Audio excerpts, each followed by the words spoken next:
Autre titre de l'actualité, avec la reprise d'un site stratégique qui était aux mains depuis 3 ans des hommes du groupe État islamique. Regardez cette carte. Nous allons prendre la direction de Deir ez-Zor, ville syrienne et province riche en pétrole située à l'est du pays, à proximité de la frontière irakienne. Des sites qui servaient de banque en quelque sorte à Daesh. Ce sont les forces russes qui ont souhaité communiquer ces dernières heures sur la reprise de la zone.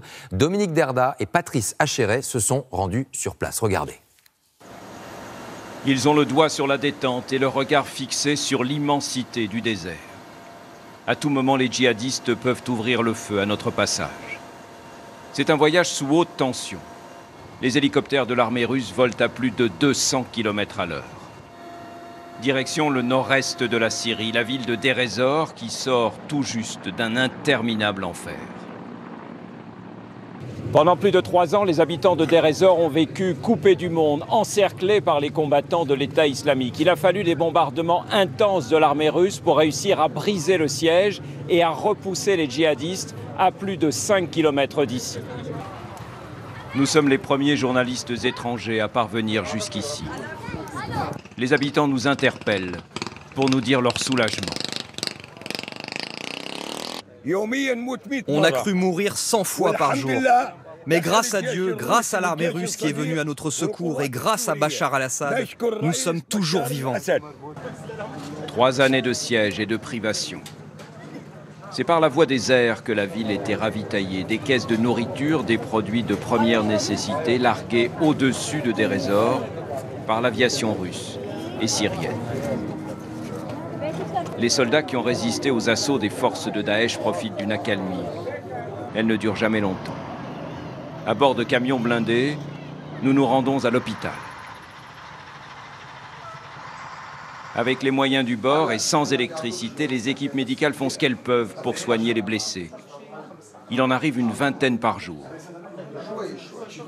Le travail dans l'hôpital n'arrête pas, mais on a beaucoup de manque de quelque chose, quelques médicaments, quelques chirurgicales, mais ça marche, ça marche. Inlassablement, l'armée russe poursuit son pilonnage des positions djihadistes. Jeudi, ce sont pas moins de 7 missiles de croisière qui ont été tirés sous nos yeux depuis 2 sous-marins au large des côtes syriennes. Des frappes qui visaient un centre de commandement, des dépôts d'armes et de munitions.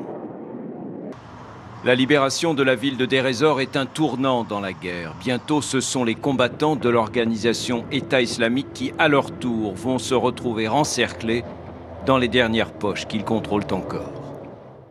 Alors, il est parfois difficile de suivre avec précision ces progressions dans la guerre qui se joue en Irak et en Syrie contre Daesh. On va tout de suite retrouver Alban Mikosi. Bonsoir Alban.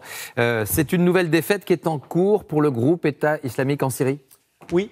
C'est une défaite symbolique et c'est aussi une défaite stratégique parce qu'en perdant le contrôle de Raqqa en Syrie, l'État islamique avait perdu sa capitale, sa tête en quelque sorte. Et voici maintenant que Daesh perd son portefeuille, Deir ez-Zor, qui se trouve non loin de la frontière irakienne.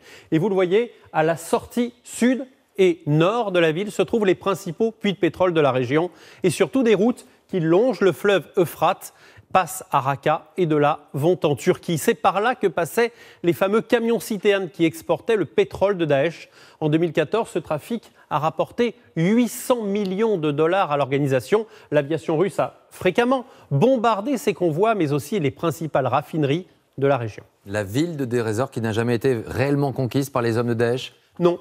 Aujourd'hui, on se dirige vers la fin d'une bataille qui a duré 3 ans, fait des milliers de morts, totalement détruit une ville qui fut prospère. Mais c'est une guerre de tranchées, quartier par quartier, rue par rue. Le front a avancé vers le sud, puis il a reculé, Daesh occupant le nord de la ville, vous le voyez ici en noir, les soldats fidèles à Bachar el-Assad, le sud. 3 ans de combat, notamment autour de l'aéroport, qui a résisté à l'avancée de l'État islamique. Globalement, Daesh a perdu 80% de son territoire en Syrie et en Irak depuis 2015.